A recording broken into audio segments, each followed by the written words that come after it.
Hi, everybody. I am delighted to get our evening going, so welcome. We are glad that you are able to join us this evening for another installment of the Winter 2021 session of Beyond the Walls, a partnership between Oshawa Public Libraries and the Faculty of Social Science and Humanities at Ontario Tech University. We gather tonight on International Women's Day, a day of recognition for the political, cultural, economic, and social achievements of women worldwide, as well as an important opportunity to reckon with the ongoing challenges to gender equality that we continue to face. I would like to start our evening together with a land acknowledgement. We are thankful to be welcome on these lands in friendship. The lands we are situated on are covered by the Williams Treaties and are the traditional territory of the Mississaugas, a branch of the Greater Anishinaabe Nation, including Algonquin, Ojibwe, Odawa, and Potawatomi. These lands remain home to many Indigenous nations and peoples. We acknowledge this land out of respect for the Indigenous nations who have cared for Turtle Island, also called North America, from before the arrival of settler peoples until this day. Most importantly, we acknowledge that the history of these lands has been tainted by poor treatment and a lack of friendship with the First Nations who call them home. This history is something we are all affected by because we are all treaty people in Canada. We all have a shared history to reflect on, and each of us is affected by this history in different ways. Our past defines our present, but if we move forward as friends and allies, then it does not have to define our future. Our practice in these events is to turn our attention to our guest speaker, who will speak for approximately 20 minutes. We'd appreciate it if everyone could please keep themselves on mute during this time. We follow this with about 40 minutes for questions and discussions, and you are welcome to unmute yourself to ask a question, or if you prefer, you can put your question in the chat. And now I'm so excited to introduce Dr. Barbara Perry from Ontario Tech's Criminology and Justice program, as well as the director of the Centre of Hate, Bias, and Extremism. She's a perfect fit for this gathering on International Women's Day as both an exemplar of the phenomenal community of women scholars in the Faculty of Social Science and Humanities, and as someone drawing our attention to the ways in which we still have a lot of work to do in our ongoing projects of social justice and gender equality. Dr. Perry, I'd like to turn it over to you. Thanks, Andrea, and thanks for the invitation. This is a really great opportunity to share some of the work that we've been doing, and some of the thinking. I am going to take you on the dark side of recognizing the experiences of women, really looking at the way that they are oppressed and represented and misrepresented within a particular slice, a particularly dark and dangerous slice of contemporary society, and that is within the context of the far right. And I'm just going to share my slides and hope that I'm successful first time around. And we're seeing that. Hearing no different. I will continue then. So I really do want to talk about the way that misogyny manifests in the far right movement. The work that I do is in the broad area of hate studies, largely been focusing on hate crime until the last 6 or 7 years, maybe 8 years, when I've started to turn my attention more to right-wing extremism. And I think that, and we'll see, looking at this this first slide, you get a sense here that we've tended not to focus very much on the role of gender within the far right. We've tended to focus on religion, race, ethnicity, those sorts of markers of identities. And if you look at what the various elements are of the far right today, this is I'm sorry, I forgot to set my timer, so I'm just doing that now. I'm not ignoring everyone. If you look at the movement today, when we started doing our work in the early 2010s, we identified really sort of the white supremacists, racist skinheads, neo-Nazis, and to some extent anti-authority movement as well, and the lone actors over here. So very traditional elements of the movement, the white supremacists, as we said. But increasingly, you've got to recognize these other pieces of the movement that have really come to the fore in the last few years, and in particular, the manosphere. And so, as I mentioned, we focused on religion, we focused on race, we focused on ethnicity, but currently you really can't, I think historically, you can't separate out gender from the racial politics and racial narratives of the far right. So as I've made a note here, and this is sort of what I want you to keep in mind as I'm speaking today, that gender is, in fact, an organizing principle for extreme right groups. And I think that is especially tied up with the famous, or perhaps infamous, 14 words that is so closely associated with the far right. We must secure the existence of our people and a future for white children.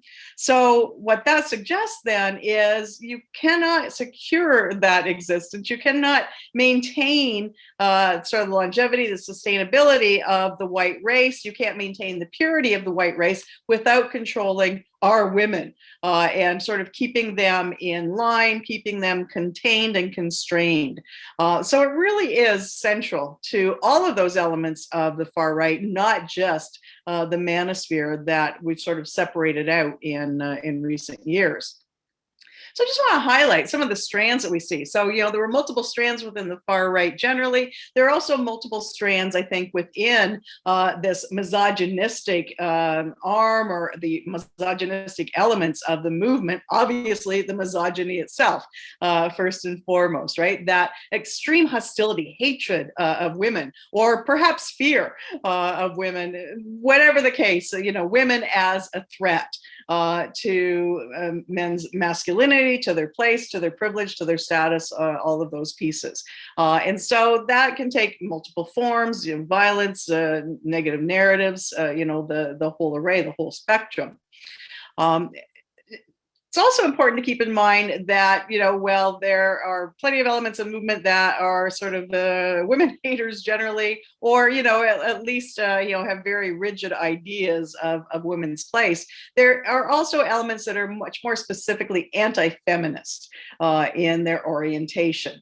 And it's feminism that to them is the greatest threat, because it is emasculating from their perspective. And it certainly is uprooting and overturning, their very rigid notions of, the proper place and status and hierarchy relative to various masculinities and femininities. So feminism for them is a real target of their ire and their angst.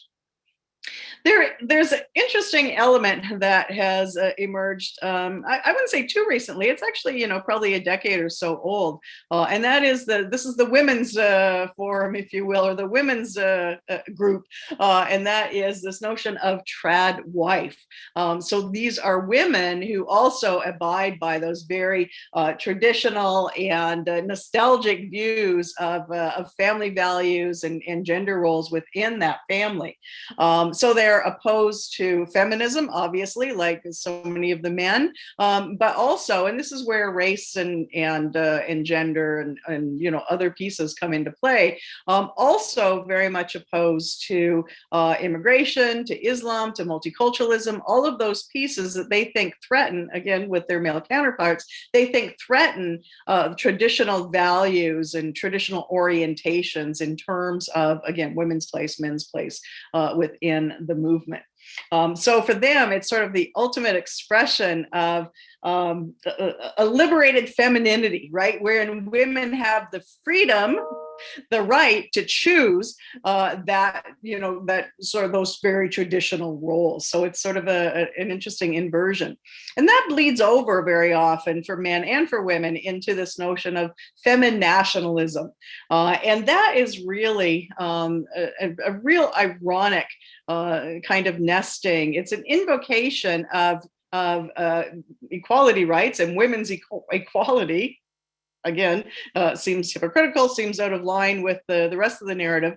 But the invocation of those mainstream narratives around equality rights to vilify and to demonize Muslim men and Islam in particular, and various other forms of immigration in the Canadian context. So again, they exploit those mainstream notions that are otherwise antithetical to them to nonetheless paint Islam as inherently oppressive, inherently disempowering with respect to women.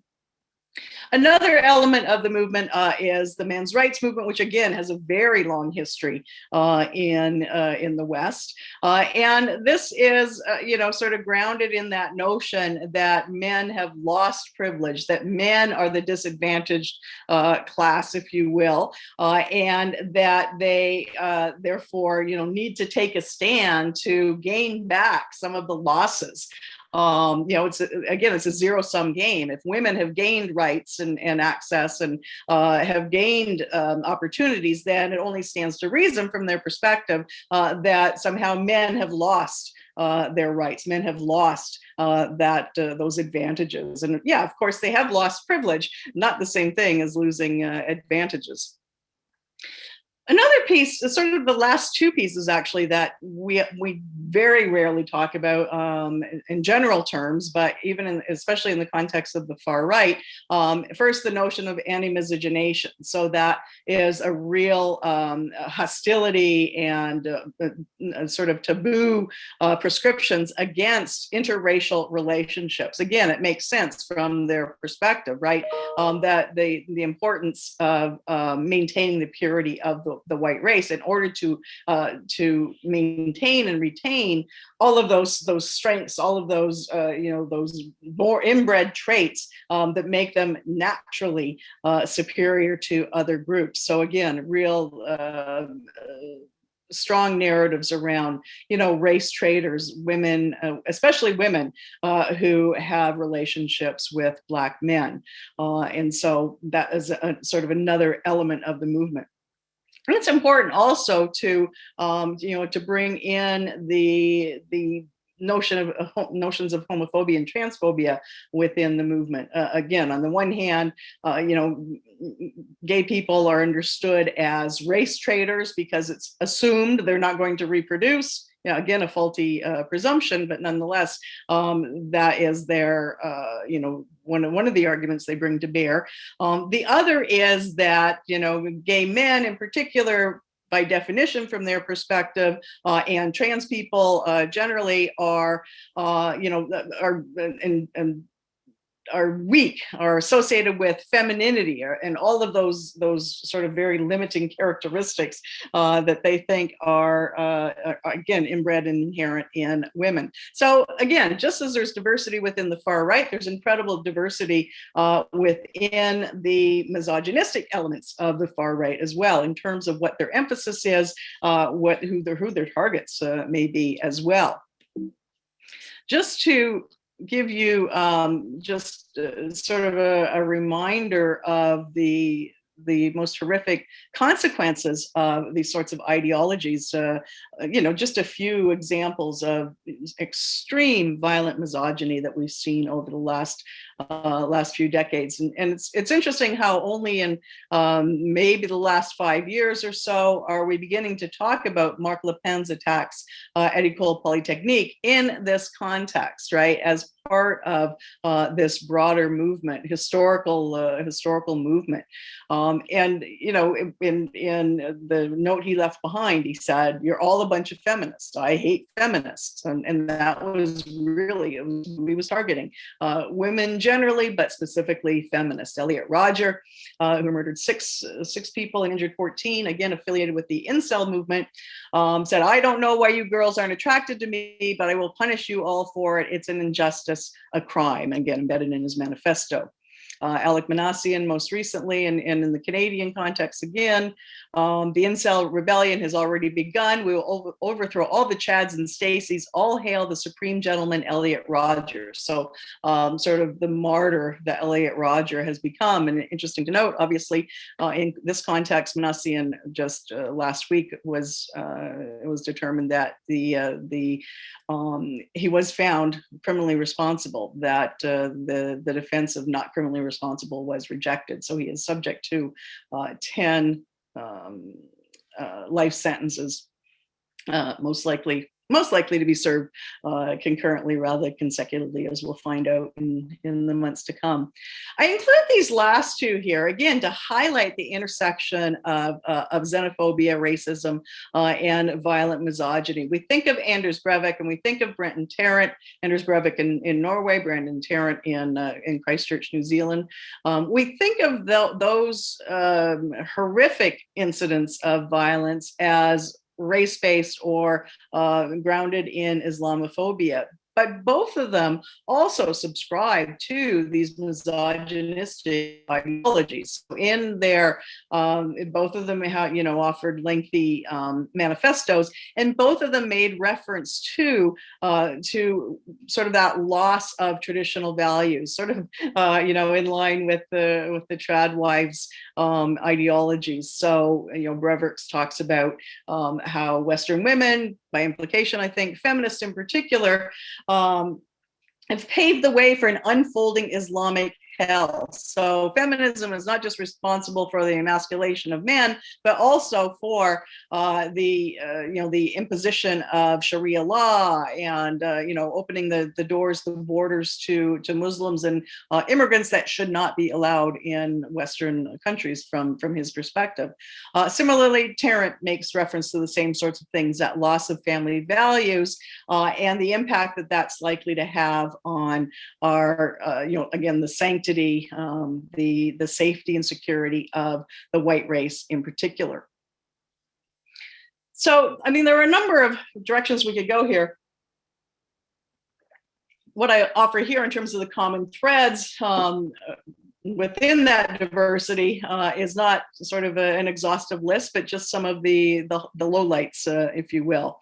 Obviously, from what I've said and some of the examples I provided of that misogynistic violence, what we're talking about here really is toxic masculinity, the prioritization, the celebration, in fact, of some of the worst traits associated with masculinity, the need to be hard, the need to be tough, the need to dominate, and in particular to dominate women in this particular context. But also, obviously, the emphasis on aggression and on violence. And that is riddled through the far right, but really comes to the fore in the context of the misogynistic wings as well.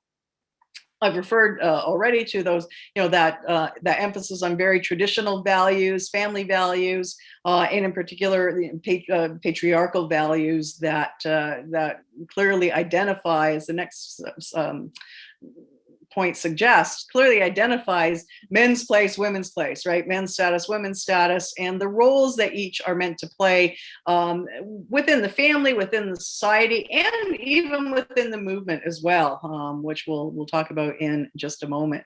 And I think one of the things that really animates the movement that we often forget about is that sense of victimhood. Again, and that's across the far right, that in this case, men are the victims. Men are the ones who are under siege and being assaulted and assailed from all directions, that their rights, they're being stripped of their rights. That's where the men's rights groups come from, obviously. They're being stripped of those rights. They're being stripped of their advantage, which they see as then necessarily disadvantaging them. So that, that hierarchy from their perspective has been inverted inverted, so that now, women prevail, women dominate, and men have, again, been emasculated, been disempowered. And I provide this image, one of the posters or one of the images associated with the Proud Boys. And this is one that has been circulating for years, almost as long as they've been active, since 2015, 2016. And keep in mind that the Proud Boys are a male-only group. There is a Proud Boys girls group, but it's an adjunct, it's an ancillary to the Proud Boys. And so you see here the way that some of these themes come together, right? Veneration of the housewife, not women, right? They don't venerate women, they venerate women as housewives, that particular role. And then the last one, we love our guns, right? Speaking to that the emphasis on violence and the need to be prepared to defend themselves and their nation. I want to finish here with just a little hint. We're just getting off the ground with some interviews with women who have been in and around the far right movement themselves. That is women who have been or in fact are current members of the far right, or who have been on the fringes by virtue of their relationships with men who are involved in the far right. And so, again, it's early days. We're just really starting to unpack this. But I thought for today, I would focus on this typology that's been developed by Christy Campion in 2020, just to give you some idea of, there are women. There aren't many. It's a very small proportion. There are women in the movement. How do they negotiate that misogyny that faces them on a regular basis? That attempt to place them or put them in, small, tidy little boxes, and even the sexual violence that they experience on a regular basis. And so this typology, I think, is a starting point. I think that, there are other probably ideal types that we might want to slot in there, but it's a good starting point. So violent actors obviously are those women in particular who engage in illegal or criminal acts in support of the movement. One of the women that we've talked to already, her role was enforcer. She's not, I'm not, those of you who know me, I'm not a big woman. She's not much taller than I am, but she is one badass woman. And so that was her role. She was the enforcer. If people crossed the line, if they weren't, obeying the rules of the group, her job was to come in and to set them straight. That's a thing within the movement. There are women that play that role. The thinkers and the promoters, I'm sort of going to put them together. So the thinkers are those who contribute in some way to the theorizing, if you will, the far right ideologies. And the promoters are those, think about them as, the equivalent of social media influencers. I mean, that's really what they are in the context of the far right. And I have a photo of Faith Goldie here, who I think really fits that bill really nicely. The interesting thing is that, you hear her, speak to the role of women within the movement, and they should be submissive, they should not be dominant, and why am I, little old me, telling you boys what to do, you men what to do? I'm a girl, I shouldn't be taking the lead here. So she's real disingenuous in that respect, but she's been very effective at spreading the word, if you will. She's attractive, she's vivacious, she's articulate, and that's exactly sort of what the movement wants and needs at the front lines. There are then the activists, right, who take an active role, as the name suggests, in movements in support of the movement. So, in the rallies and the demonstrations, all of those sorts of things. They may take a very public role. And so that could be, assuming an organizational role within the movement as a recruiter, as, a couple of the the women that we're speaking with have been. Recruiter, event coordinators, what a great job for a woman. And so those are the very public roles, but more important, and what is the most desired role from the movement's perspective, is their very private role around procreation. That is the way that they can best be activists, right? Thinking back to the 14 words, the way that they can ensure the existence of the white race. And finally, there are the exemplars. These are the archetypes within the movement. That is, or maybe not even in the movement. It might be, people women that they idolize from afar, who aren't necessarily affiliated with the movement, but those who personify the desired femininity. Again, which is, demure, and, sort of in physical terms, the ideal sort of blonde Aryan woman, in terms of, and in terms of, her sort of social profile. These are women who are willing to be, and eager, in fact, to be the reproducers, who are willing to actually fulfill any and all of the roles that are suggested here, but always in the interests of, the existence, ensuring the existence of the white race.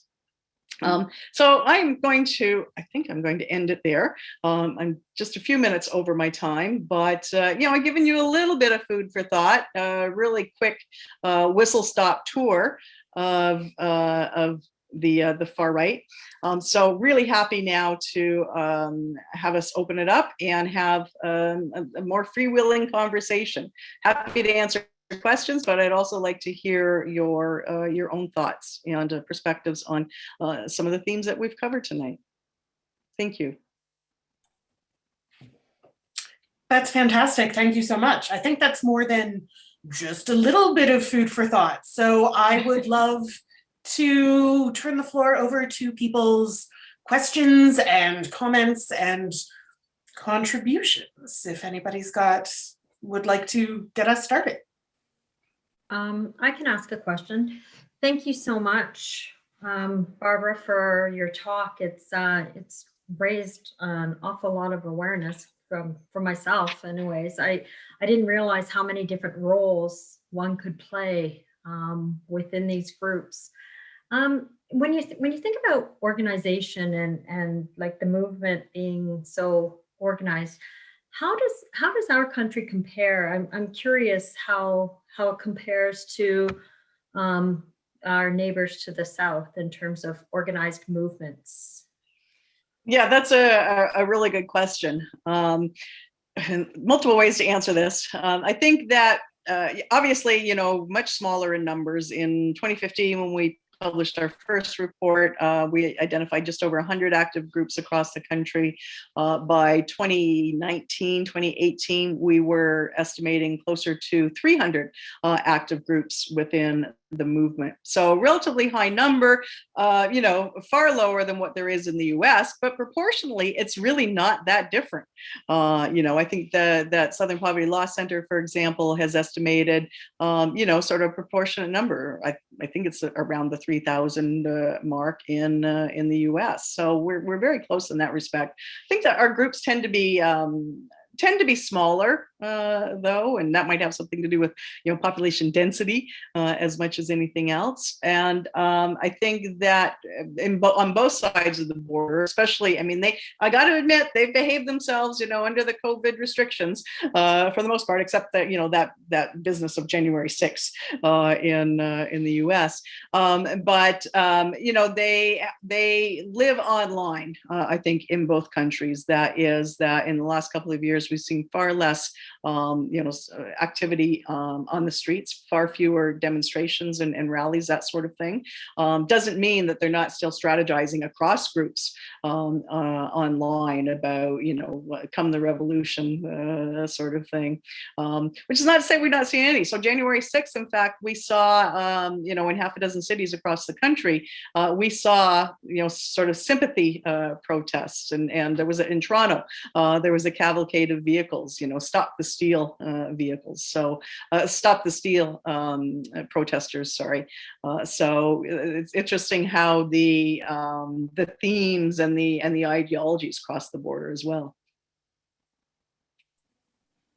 Thank you so much. If people don't mind me jumping in, Barb, you actually just raised something that I had written down as something I wanted to ask you about. So this is a great segue. Thank you.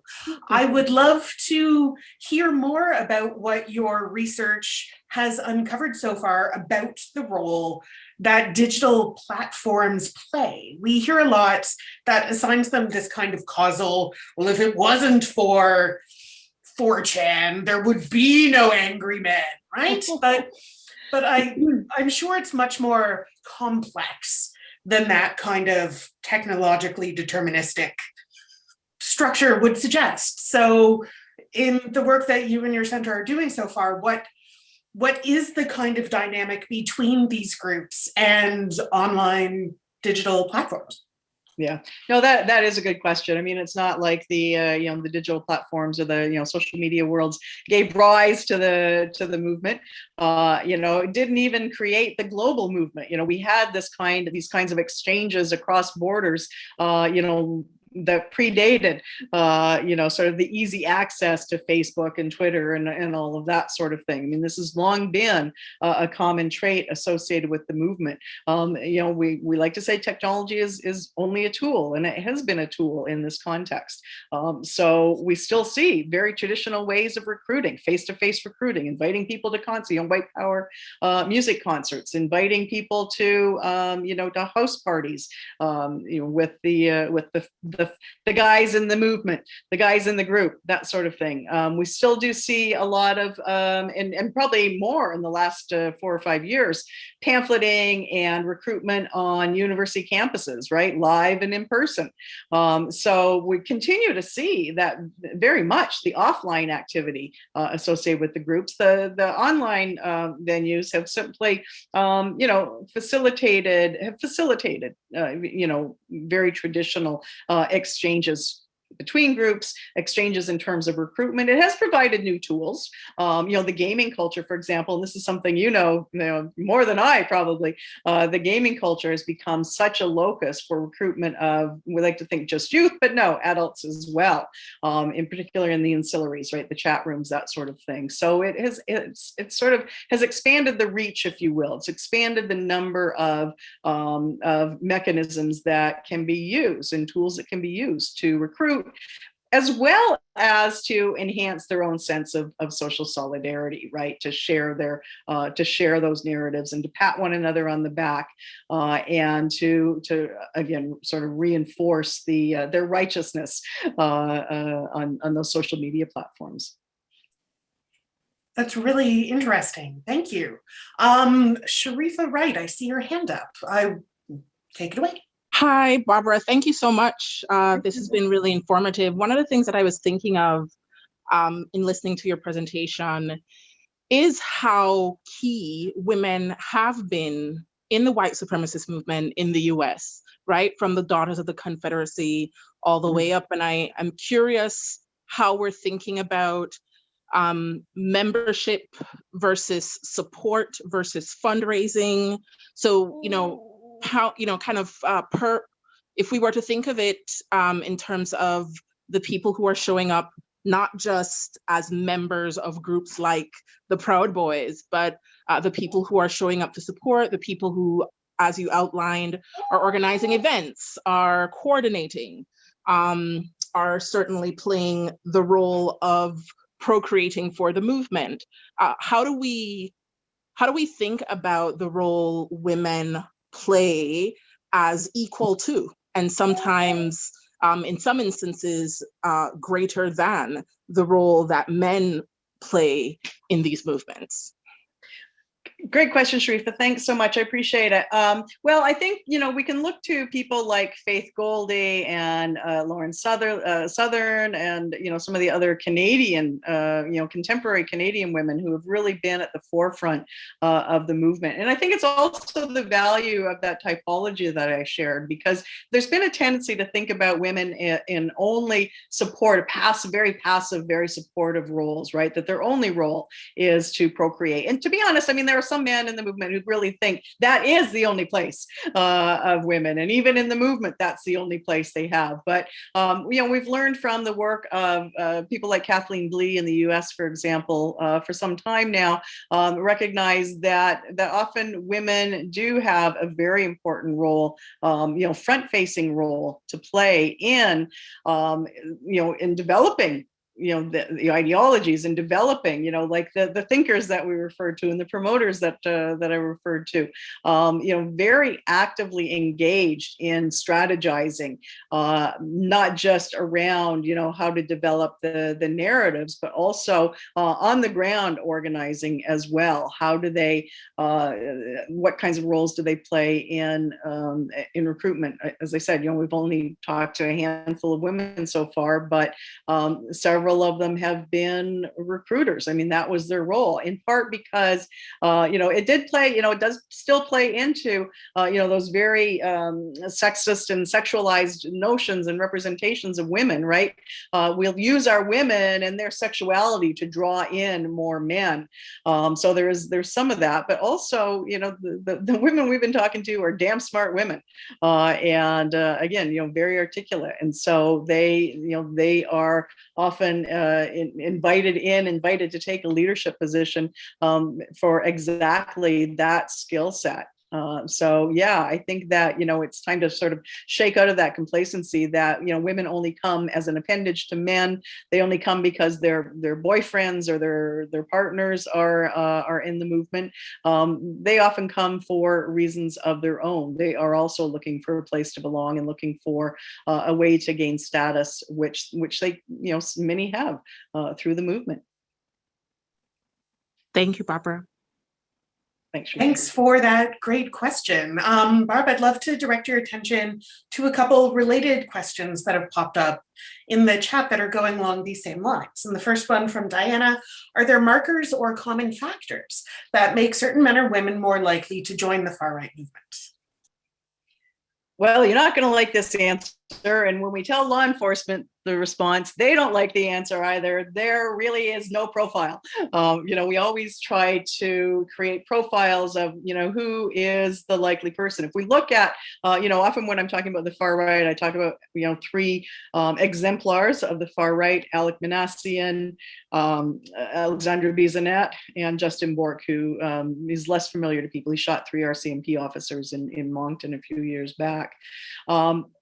These 3 examples, Canadian examples that I provide, have very little in common, but they were the most extreme. They were also not, formally affiliated with any groups. These were all, not really lone actors, because they were still engaged with the movement, right? They were still very active consumers of the narratives that they were reading online. So it's really a challenge to identify common characteristics. If anything, it's a sense of belonging. We're all looking for a sense of belonging, but these are people who feel like, whether it's true or not, right, their perception is that they're misfits somehow, that they don't have a social network that supports them. They don't have a social network in which they feel comfortable, or of which they feel that they're an important part. So looking for that outreach. One of the questions that we're asking of women in this research, and we haven't sort of got a clear sense yet, maybe I'll come back in a few months and talk again. But we're asking them, does it appear to you as if they're, especially those who are recruiters, right? Because they have a good sense. Does it appear to you that women and men come to the movement for different reasons? And, again, some women do come because they're attached to men in the movement, but a lot of women come of their own accord. The only thing that from the interviews that we've done, I've never heard this in the interviews with the men that we've done in the past, but the women are saying, I was a rebel. and this was a place I could be a rebel. And I think that is really interesting. So we'll watch to see if that's emerging, and watch to see if if we get any more sense of what they perceive as the different push and pull factors that bring men and women to the movement. Thanks. The next question we've got in the chat: are there any feminist groups on the other side of things who are promoting hate/violent behaviors, etc. as well? Or is it more of a far right behavior? I don't know what to say to that one. I guess in the 60s and the 70s, we all thought that, those radical feminists were a bunch of men haters, and that they wanted to castrate all men. And that's the only thing I sort of think of in that context. I'm trying to think, are there still radical feminist groups like that afoot? Perhaps. They certainly don't have the visibility. They don't have the recognition. They don't have the voice, if they still exist, even that the far right currently has. I think I don't know, Andrea. What are your thoughts on that? I mean, you sort of look at women, and not so much in terms of a hate movement, but do you have a sense?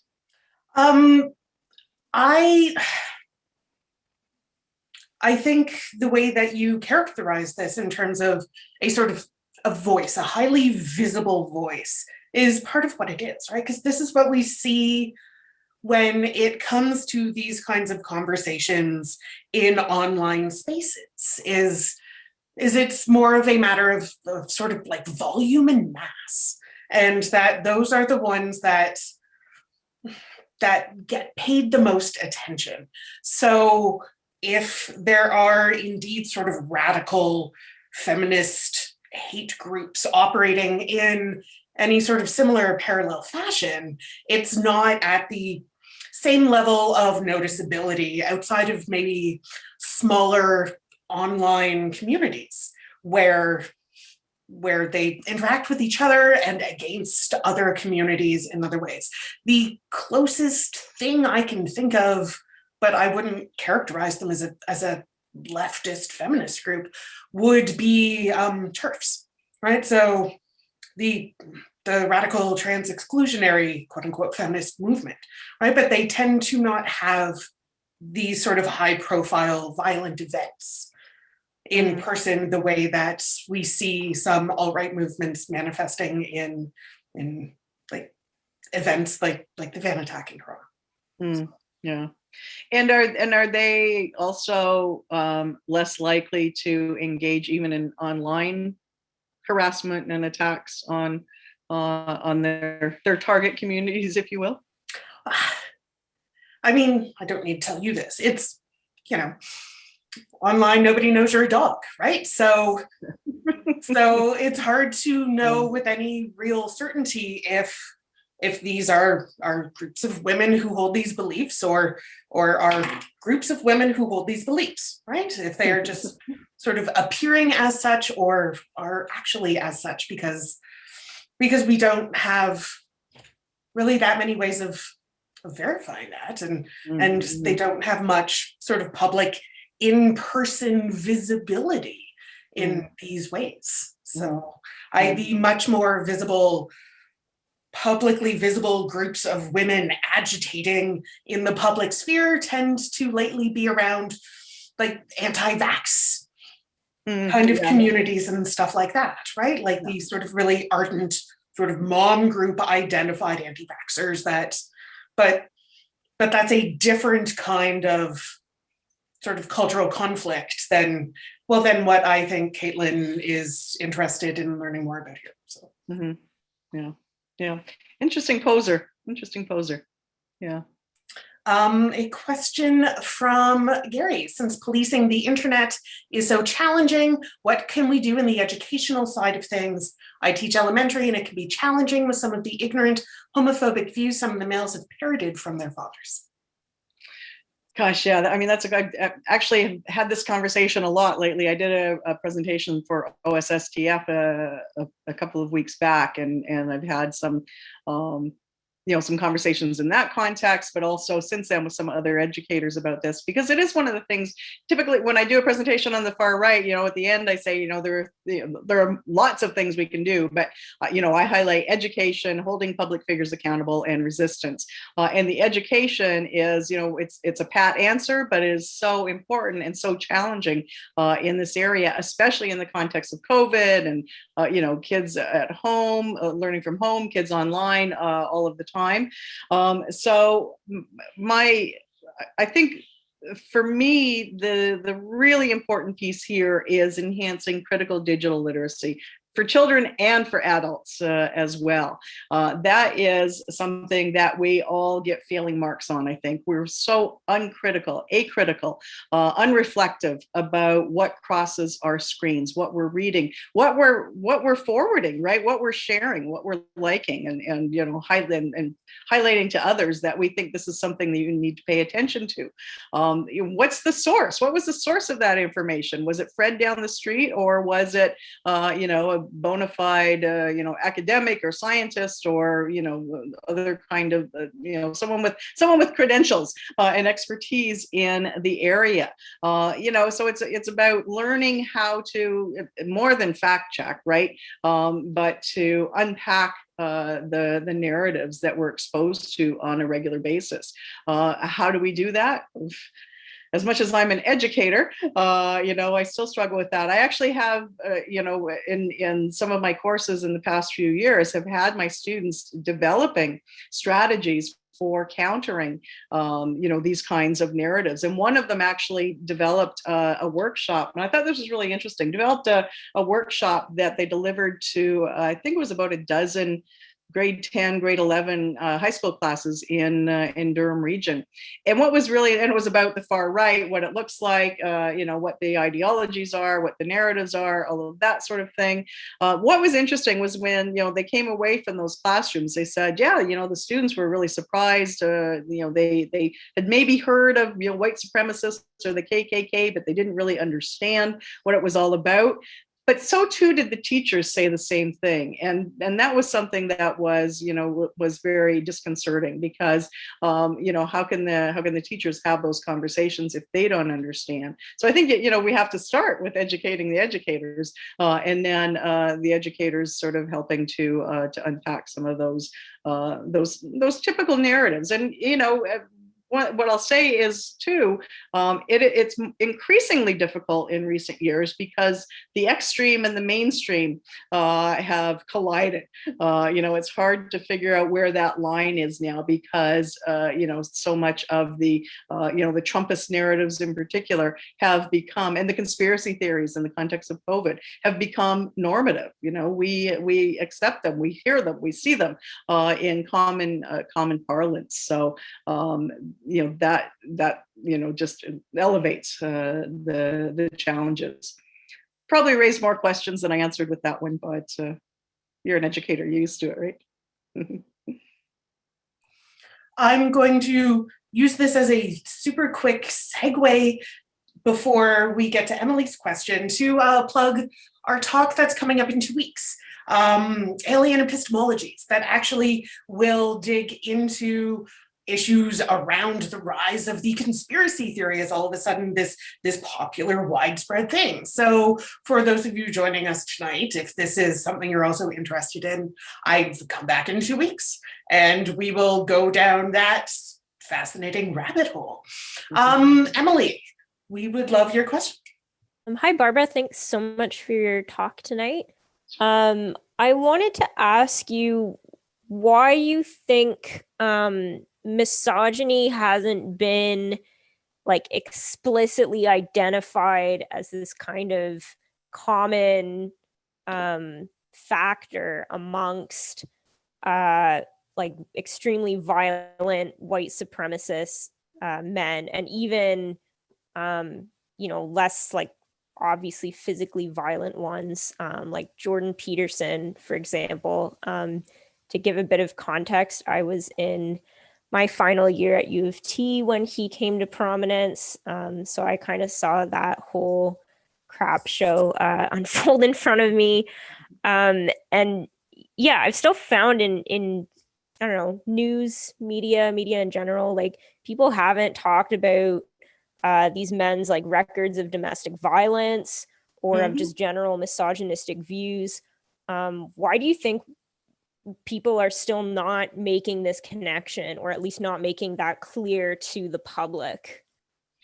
That's a really great question. I thank you for that, Emily. Yeah, I think lots of reasons for that. Part of it is just the history of how we've understood the far right, because until the last decade, 2 decades, we didn't talk about it as the far right. We didn't use a term as euphemistic as that. We called it the white supremacist movement. So we've always understood it as a racial community, a racialized and a racialist community.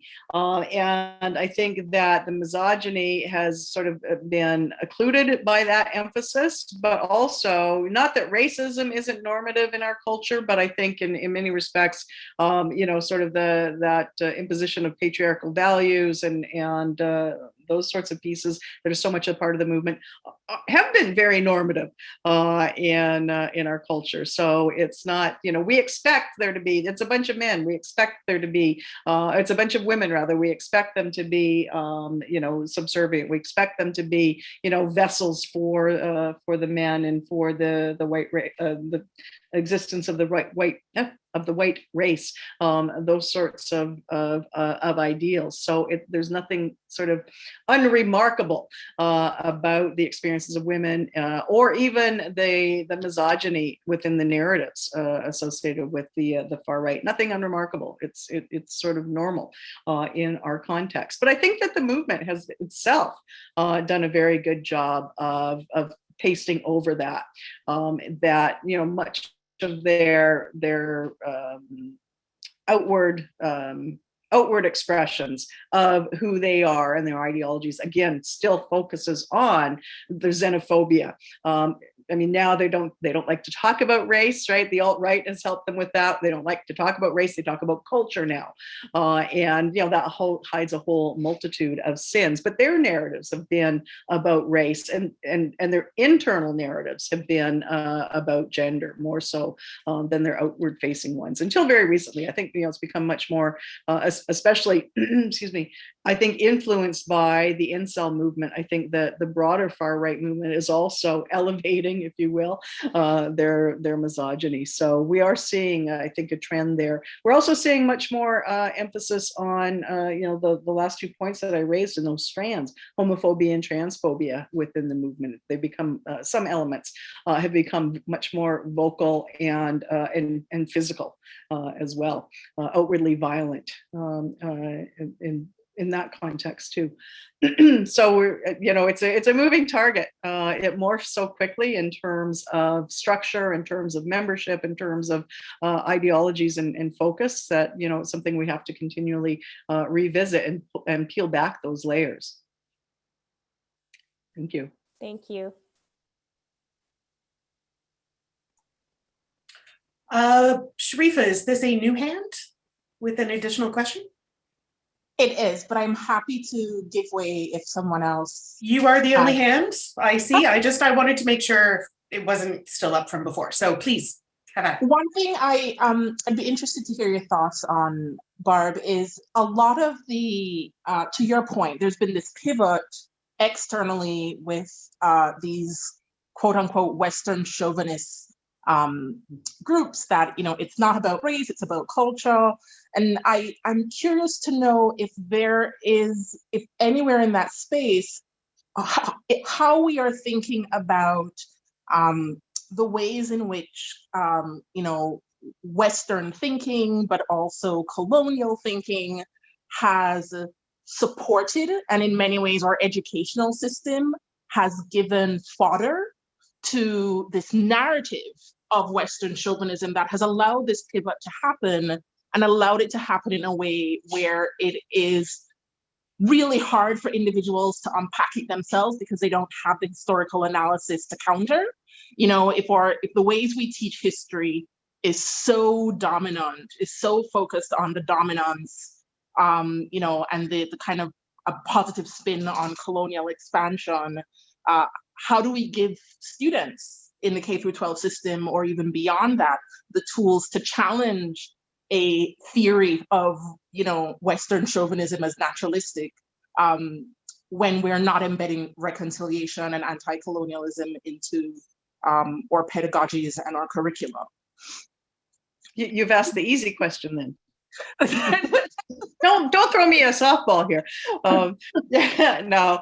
Well, I mean, part of it is, and I come back to the way that I present when I'm talking about the far right more generally, is sort of the normalization of hatred, the normalization of the racism, and in this case, the misogyny that's embedded in the movement.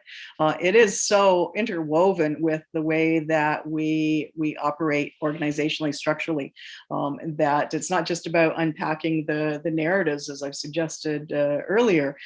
It's also about unpacking what lies behind those narratives and what's given life to those narratives, which are these broader structures of systemic racism, systemic sexism, the whole spectrum there. And so how do we change the education system? I mean, we've been calling for this for, well, I was going to say a decade, certainly more than a decade. I think in the last 5 or 6 years in particular, that emphasis, as we're experiencing at the university level, on indigenizing the curriculum, it's an uphill battle because there's so much resistance to it. From my time when I was working with, to sort of put it into the context of LGBTQ plus issues, when I was working with the GAL and we were doing training. We did a lot of training with the schools, but there were some teachers who would love to have had us in their school, but their administrators said, no way, you're not bringing those people with that agenda into our schools. And so that resistance remains within administrative levels to the to shifting those narratives, to shifting the parameters of inclusion, I think. So, I don't have an answer to that, other than, we continue to, sorry. I mean, thank you for, one of the things why I was asking Barb is because I imagine a lot of people want to know, how do we prevent our children from being co-opted? And I guess I've not seen anywhere, and I don't know if you could point me to, are there ways that people are talking about resisting extremism and resisting hate, tying that to what's in the curriculum, not a course on why you shouldn't hate, but tying that to your point, what is foundational in the curriculum, what is canon in the curriculum, turning that into a strategy to challenge hate and bias, and how kids are being recruited urgently. Yeah. Well, I mean, I'm not going to say that there aren't efforts afoot, in the schools to do that. I'm just not aware of them. I know that outside the schools, that there are some agencies that are trying in their own little, piece of the world to help to build that resiliency amongst youth. Sometimes it's only the youth they come in contact with because they've been referred to them. Sometimes it's through offering training that is available. But maybe some of the educators in the room can correct me, but I haven't seen much in the way of that effort to meld those kinds of efforts into the school system. I think about the work that is going on with the UNESCO chair in radicalization in 3 universities in Montreal, and they're really developing a lot of really engaging, high tech, if you will, strategies around critical digital literacy. And that's at the core of the work they do, is that historical and contextual analysis of where those narratives come from and what supports them, what the infrastructure is that supports them. So adopting those kinds of measures within the curriculum, I think, is certainly a way to go. Again, it comes back to that notion of having the capacity to be reflexive and thoughtful about what we are confronted with. Thank you. I would like to swoop in on what is an optimistic note and take that moment to once again thank Barb for joining us, and thanks to everybody else for coming along and making this a really fantastic conversation. I'm so glad that you could be here, and I look forward to seeing folks again in 2 weeks with Dr. Laura Thursby to talk about conspiracy theories as a kind of complement to some of the stuff that came up tonight. So enjoy the rest of your evening, and I look forward to seeing you again soon.